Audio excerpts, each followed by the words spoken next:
Fala galera, eu sou o Hassan e estou aqui para fazer a parte 2 das questões mais fáceis do Enem PPL, a segunda oportunidade de 2021, a aplicação mais recente que a gente tem no momento. Se você quiser dar uma olhada aqui na nossa descrição, que já tem o link com a parte 1. Eu já fiz 5 questões e postei. Hoje eu vou fazer mais 5 questões para você conseguir iniciar seus estudos no Enem e aprimorar também a sua resolução de prova, beleza? Dá uma olhadinha na descrição aí. Se você não se inscreveu no canal, se inscreva que sempre tem novidade para vocês. Bora lá então. Primeira questão que eu vou fazer aqui é a questão 177 e ela tem a ver com média. Vamos dar uma olhadinha como a gente sempre começa já a questão, olha só. A gente vai começar lendo por baixo, ó. A distância em quilômetros que esse sexto atleta deverá percorrer em seu treino é.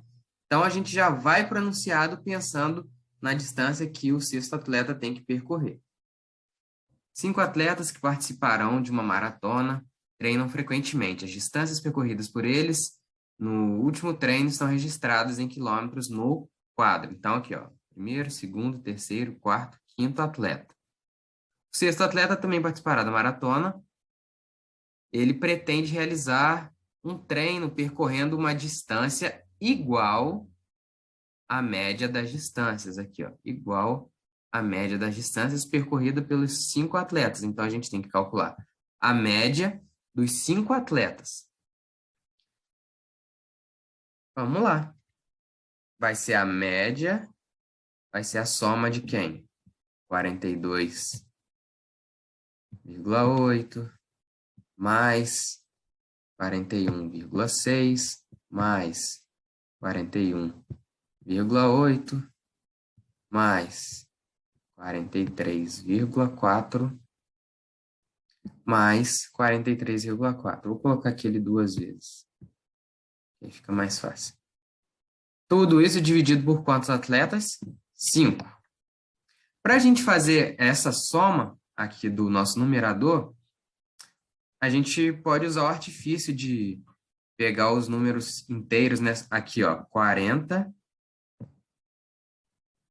com 40, com 40 e com 80, porque é 2 vezes 40 aqui. Então, aqui vai ter mais 80. Então, aqui a gente já tem 160. Com esse 40 aqui, vamos chegar a 200. Então, a soma dos números maiores deu 200 já. Aí agora é só a gente resolver aqui esses menores, que foi quem sobrou, ó, 2,8 desse aqui, 1,6, 1,8. E você pode usar 3,4 duas vezes, que vai ser aqui, faz a continha separado, né? 3,4 vezes 2. Se você for mais habilidoso, você vai saber que vai dar 6,8. Aqui, 2 vezes 4, 8, 6. Soma esses caras aqui, ó. Aqui vai dar 16. E aqui vai dar 14. 16 e 14. 16 com 14 dá 30. Então, 0 aqui, com 3. Coloquei a vírgula, né? 5, 6, 7. 7 com 6, 13,0, então, que deu a nossa soma aqui dos números decimais. Então, 200 mais 13, 213, então, a média, a soma do numerador da nossa média. Vamos esquecer isso. Deixa eu ver aqui. Agora é só a gente dividir, né? 213 por 5. Como aqui as alternativas, ó, elas estão bem próximas, a gente vai ter que fazer essa conta certinha mesmo, porque não vai dar para fazer arredondamento, né? Aqui para 21 vai dar 4, sobra 1. Vamos descer o 13. 2, que é 10. 13 menos 10, 3. Vamos colocar a vírgula aqui. E o 0 aqui. 6. 6 vezes 5, 30. Fechou aqui, zerou Divisão. Opa. Então, deu 42,6. Aqui, ó. 42,6. Alternativa C de casa. 42,6 essa questão. Porque ele vai fazer a média dos outros 5. Tranquila, né? Vamos para a próxima. Questão 141. Essas questões de projeção, elas costumam ser, no meu ponto de vista, difíceis. Essa, em particular, não foi uma questão difícil. E, repito, quanto mais você treinar esse estilo de questão, melhor será o seu rendimento nela e menor também será a sua dificuldade, né? Então, vamos lá.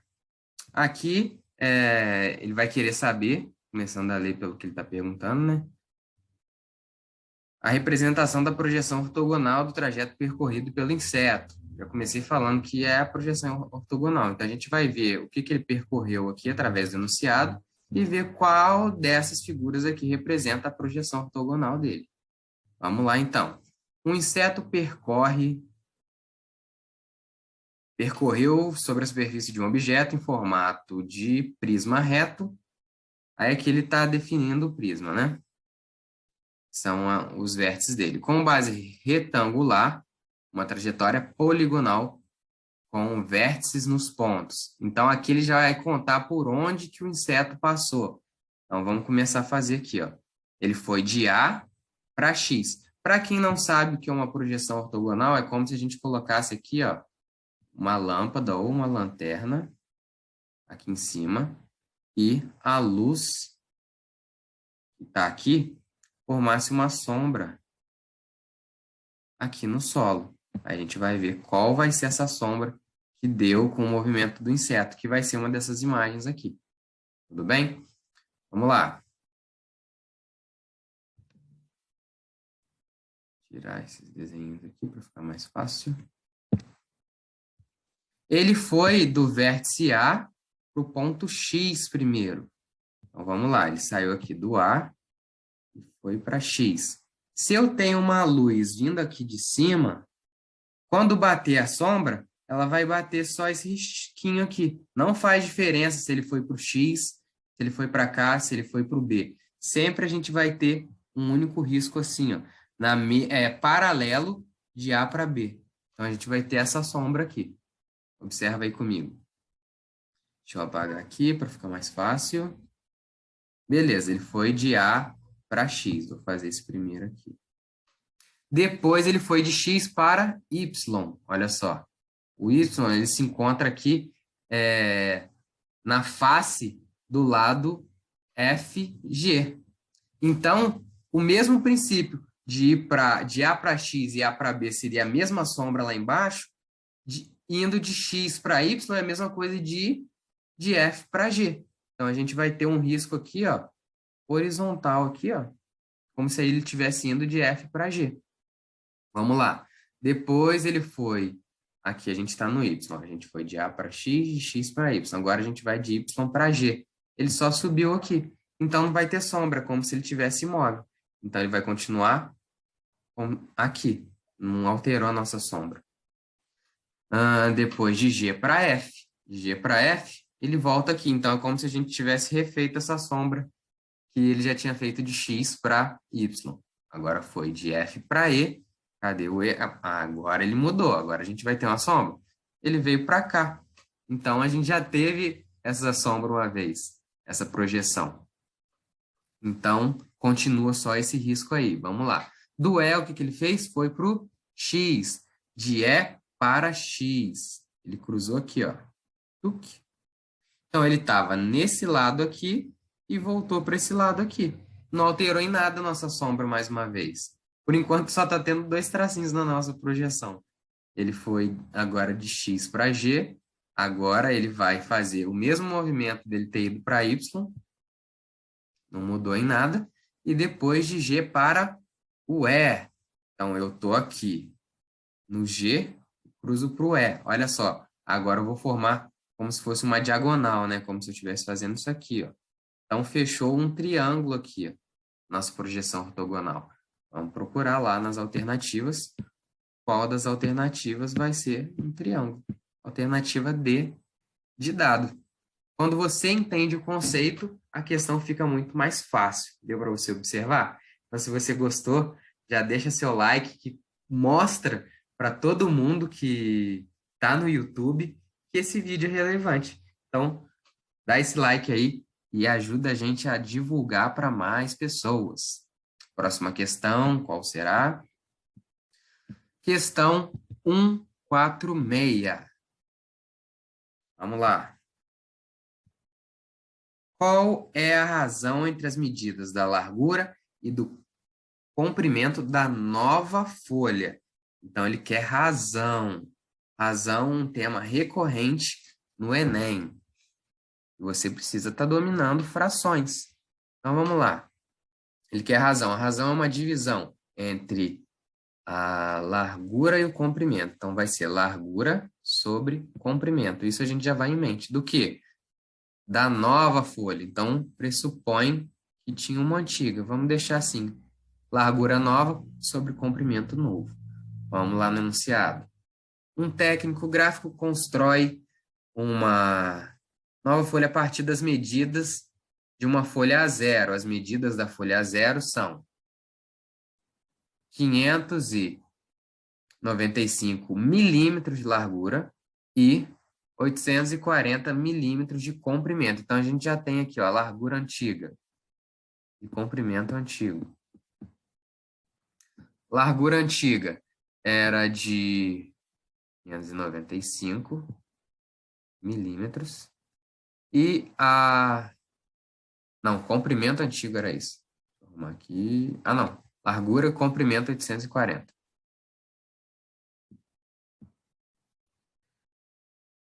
A nova folha foi construída do seguinte modo: acrescenta 1 polegada na medida da largura e 16 na medida do comprimento. Então, a largura nova vai ser a largura antiga mais 1 polegada. Vou chamar de pezinho aqui só para simplificar para a gente. E o comprimento antigo embaixo, mais quanto? 16 polegadas. Então, a gente já está desvendando aqui o nosso mistério da questão. Esse técnico precisa saber a razão entre as medidas da largura e do comprimento. Tá. Considerando 2,5 centímetros como valor aproximado de 1 polegada. Então, a gente já ficou sabendo que 1 polegada vale 2,5 centímetros.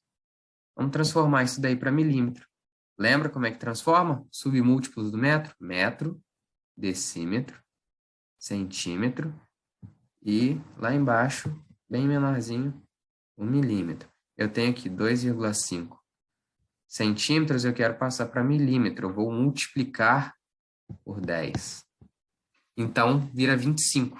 Nós temos 25 milímetros para cada polegada. Então,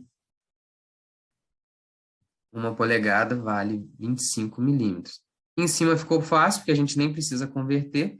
Então, é só fazer aqui, ó, 295 mais 25, que a gente vai ter aqui em cima. A nossa largura nova. Então, vamos lá. 295.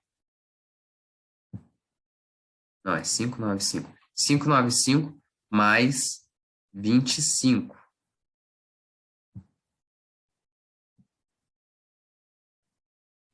E embaixo, a gente vai ter o quê? O nosso comprimento novo. São 16 polegadas. É só a gente fazer.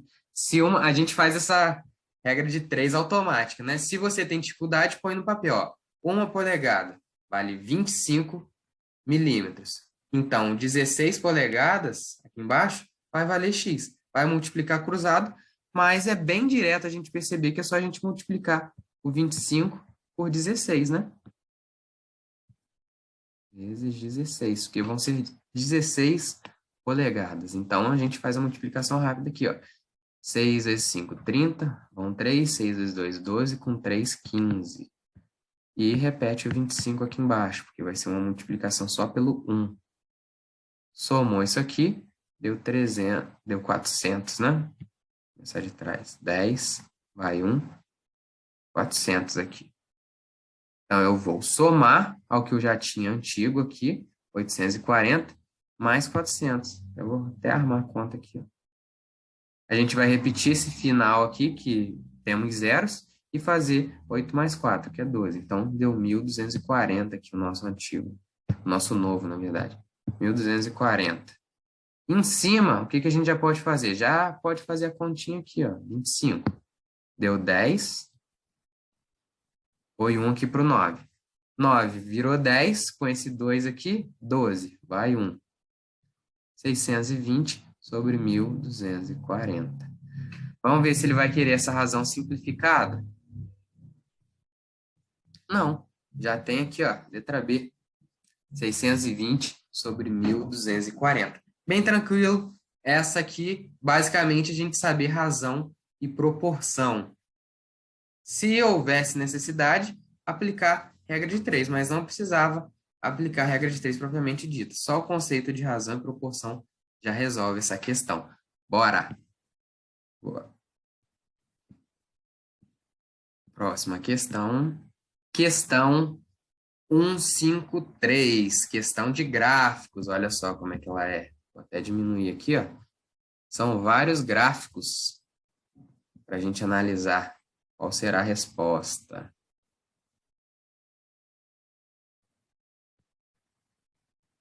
Começando de praxe, o gráfico que indica o resultado do exame do paciente que apresentou a ausência de descenso noturno é. Então, a gente precisa saber o que apresentou a ausência de descenso noturno. E provavelmente o enunciado vai falar para a gente o que é esse descenso noturno. Descenso noturno fisiológico é definido como uma redução maior ou igual a 10% da medida da pressão arterial sistólica registrada entre o período de vigília e o período de sono. É isso que a gente precisa saber. Vou ler o restante e a gente vai analisar os gráficos. Ó. O exame para avaliar se o indivíduo apresenta ou não descenso fisiológico é chamado de mapa. Aí considera o monitoramento pH sistólico por 24 horas. O resultado desse exame consiste em um gráfico com região. Isso é importante. Ó. A região correspondente ao período de sono está achurada em cinza. Então, essas regiões cinzas que a gente visualizar no nosso gráfico, elas serão a parte do sono, que a gente precisa ver se teve uma redução de 10% ou mais de quando ele estava acordado. É isso que a gente precisa saber. Aí, 5 pacientes foram submetidos a esse exame, e os resultados mostram que apenas um paciente apresentou a ausência de descenso noturno. Ou seja, ter o descenso noturno é você ter uma redução maior ou igual a 10%. Só que ele quer o que apresentou a ausência desse descenso. Então, a gente tem que ver quem que estava lá acordado de dia, fora da área achurada, e depois na área achurada não desceu os 10%. Tem a ausência desse descenso noturno. E isso a gente pode fazer por, primeiro, a gente vai analisar de forma mais arredondada os resultados, para a gente tentando eliminar algumas alternativas, e se ficarem algumas alternativas concorrentes entre elas, se sobrar algumas, aí a gente faz as continhas para ver os resultados nos mínimos detalhes. Vamos lá. Acordado, esse cara aqui da letra A, ele apresentava entre 120 e 110. Então, ele tem que ter uma queda ali de mais de 10. Por quê? Porque 10% de 110 é só a gente dividir por 10, né? Então, a gente vai cortar aqui, ó, esse zero. Treine porcentagem. Essa questão aqui você vai matar com análise gráfica e porcentagem. Então, a gente precisa aí de um decrescimento pelo menos de 11, porque se fosse 10% de 120, ali seriam 12. Então, vamos lá. A gente está aqui no 110, ele teria que ter descido pelo menos aqui até...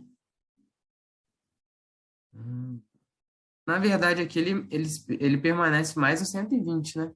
Mas vamos colocar ali. Deixa eu ver aqui quanto que ele desceu. Quando ele estava entrando no sono, ele estava no 120. Ele desceu quase 20, olha só. Ele ficou indo lá na faixa do 100. Então, esse aqui com certeza teve essa queda necessária. Vamos para o próximo. Vou seguir esse mesmo princípio, olha só. Vou olhar aqui, ó. Antes de dormir, ele estava no 120. Tem que ter descido uns 12. Então, ele tem que estar abaixo de 110, aqui, ó. Tá lá no 100. Também desceu uns 20. Então, esse daqui, esse de cima tá certo. Esse daqui, a letra B, também tá certo. Letra C. Onde que ele estava antes de dormir? Estava no 110. Então, tem que descer mais de 10, mais de 11 aqui para ele estar ok. Só que ele baixou também, ó. Olha só, ele estava no 110, ele veio aqui quase no 90. Então, tá também certo. Letra D, onde que ele estava aqui, ó. Estava mais ou menos no 105 aqui, ó. Tem que abaixar, então, do... Aqui, ó, ele chegou quase no 90 aqui, ó. No 105, ele teria que ter abaixado uns 10 também. E chegou quase no 90. Então, a gente subentende que ele passou de 10, né? Porque ele estava na faixa ali de 105. Também, analiticamente, já dá para matar essa aqui que ela tá certa. Letra E, tem que ser você. Aqui, ó, vamos colocar como faixa aqui, ó, 150. 150, os 10%, como eu já falei que é dividir por 10, a gente vai só cortar o zerinho, então tem que ser 15. Tem que baixar 15. Então, 150 menos 15, menos 10, 140, menos 5, 135. Então, ele tem que vir mais ou menos aqui, ó. E não veio. Letra E. Nossa alternativa. Viu? A gente fez uma análise geral só sabendo fazer porcentagem que dava porcentagem do 10. E é só você cortar o zero. Muito fácil essa questão. Se você achou fácil, comenta aí para mim.